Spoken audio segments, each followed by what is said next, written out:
हमें समाजवादी पार्टी ने रोजी रोजगार दिया। हमने कोरोना काल में काम करा, हमें बीजेपी ने बिल्कुल नहीं देखा। कहाँ मर रहे हैं, क्या कर रहे हैं, हमारे बच्चों में भूखमरी पड़ी, हमें नहीं देखा बिल्कुल भी। हम वोट देंगे समाजवादी पार्टी को, मर जाएंगे। ये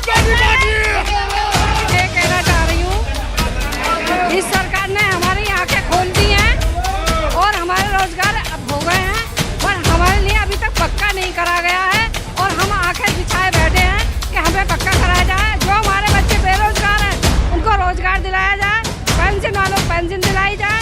और हमारा यही कहना है, सरकार का हमारा बीजेपी ने मिला है, हमें दे रही है अभी बिल्कुल अधूरे हैं। हमारी संविधा पक्की हो जाए साइकिल निकली पड़ी है सदन में पहुंचे तो सब वही तो कह रहे हैं, आपको जिला पंचायत तो बहुत ही अच्छी बात है। नहीं तो मुखिया जी सदन में पहुंचे, तुम्हारा तो जब पिका। अरे हम तो बिल्कुल बेकार हो जाएंगे।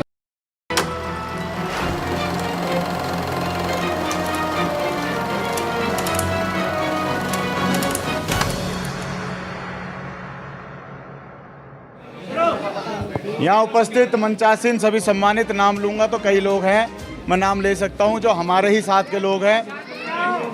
राजकुमार जी, कमल जी, कांता जी और अन्य आपके साथ निशांत भाई, मेरे युवा साथी यहाँ उपस्थित, मेरी मातृशक्ति, मेरे युवा साथियों, मैं आप सबका हृदय से बहुत बहुत धन्यवाद प्रकट करता हूँ और आपके भीतर बैठे प्रभु के सामने मैं शीश नवा के नमन करता हूँ कि आज आपने अपने बीच में आने का, इस परिवार का हमें हिस्सा बनाया और ये सौभाग्य दिया कि हम इस परिवार में शामिल होकर के आपके साथ जो इस सरकार ने दमन किया, आपके वर्तमान जो विधायक यहाँ पे स्थानीय विधायक है उसने आपके साथ गलत किया, आप लोगों से पैसे हड़प करके नौकरी लगाने का काम किया और फिर में उसमें भी आपके साथ बेईमानी की। तो आज हम आज बात को लेकर के आपके बीच में आए हैं कि हम आपकी सेवा करने के लिए इस क्षेत्र में उतरे। मेरे चाचा श्री राजेश जी ने आपसे बात रखी, हमारा कोई मकसद किसी वक्त इनकी तरह जैसे 100-100 रुपये इसने बुग्गियों से उगाही करी या लोगों को संविदा पे लगवाने के लिए भी पैसे की उगाही करी, हमारा ऐसा कोई मकसद नहीं है। आप मेरठ में जो हमारे समाज के लोग होंगे आप उनसे पता करके देखना, मैं मेरठ से जिला पंचायत का अध्यक्ष हूँ और आपको इस बात से हर्ष होगा और गौरव प्राप्त होगा कि मैं पूरे देश में आज तक के इतिहास में सबसे कम उम्र का जिला पंचायत अध्यक्ष बना। हमारे परिवार पे हमारे ऊपर कोई 1 रुपए की बेईमानी का या किसी तरह की कोई गुंडाई का इल्जाम नहीं लगा सकता। हम दबंग हैं, हम अपनी बात को मजबूती से रखना जानते हैं, अपने लोगों के लिए लड़ाई करना जानते हैं, के हक के लिए लड़ना जानते हैं। अगर कहीं बेईमानी देखते हैं तो उसके खिलाफ आवाज उठाने जानते हैं, चाहे फिर वो अपने घर की बात हो, चाहे अपनी जिस पार्टी में हो, उसके खिलाफ भी आवाज उठाने का दम रखते हैं हम, क्योंकि हम अंदर से ईमानदार हैं। ये जो भारतीय जनता पार्टी है, ये आप सब भली भांति जानते हो कि ये संविधान विरोधी और आरक्षण विरोधी पार्टी है। अगर संविधान ही नहीं रहा, अगर आरक्षण नहीं रहा तो हमारे लोगों को रोजगार कौन देगा? आप बताइए कि उत्तर प्रदेश में कितनी रोजगार इन्होंने पैदा करे। जहां ये संविधान पे लगा सकते थे, जहां परमानेंट नौकरी लगा सकते थे, मेरी जिला पंचायत के अंदर 15 परमानेंट वैकेंसी थी, लेकिन 1 वैकेंसी नहीं लग सकी 5 साल में। तो ये दुर्भाग्य है कि ऐसी सरकार ने उत्तर प्रदेश में शासन किया और करोड़ों नौजवान साथियों को और हमारी माताओं को बेरोजगार होने पर मजबूर किया।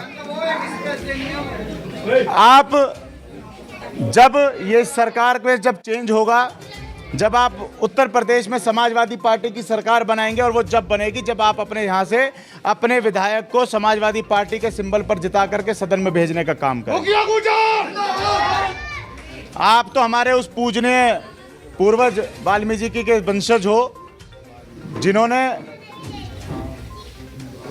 रामायण को जन जन तक पहुंचाने का काम किया, जिनको शिवजी भगवान हमारे भोलेनाथ से ये शक्ति प्राप्त थी कि उन्होंने अपने वहाँ बैठे बैठे ध्यान लगा करके पूरी रामचरितमानस वहाँ लिख दी। तो आप तो हमारे बहुत पूजनीय हो, तो आप तो हमारे उस पूजनीय समाज के लोग हो जिनको ऊपर होना चाहिए था, लेकिन इन राजनीतिकरण के चक्कर में आप लोगों को आज पिछड़ा बना दिया गया। मैं आपको विश्वास दिलाता हूं कि हमारी तरफ से जो आपकी सेवा होगी हम वो करेंगे, चाहे रिजल्ट चुनाव का कुछ भी आए, लेकिन जब आज हम आपके परिवार में आ गए हैं तो हम आपके होकर के दिखाएंगे।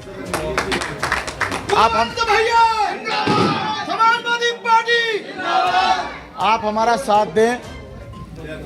14 तारीख को आपको ये ध्यान रख रहा है कि हमारे घर का एक एक वोट 4 नंबर बटन दबाकर साइकिल के निशान पर डले ताकि आपका भाई, आपका बेटा मुखिया गुजर सदन में पहुंच सके। आपको सब पता है कि इस सरकार में किस तरीके से आपके साथ दमन और उत्पीड़न हुए हैं। और मुझे इस बात की भी खुशी है, जितनी ऊर्जा और शक्ति, मेरी मातृ शक्ति मैंने अपने यहाँ आज देखी है, इतनी मुझे पूरे विधानसभा में कहीं दिखाई नहीं। ये भारतीय जनता पार्टी ने तो केवल और केवल कहा कि वो डबल इंजन की सरकार चलाती है, लेकिन मुझे लगता है वो दोनों इंजन फेल हो गए।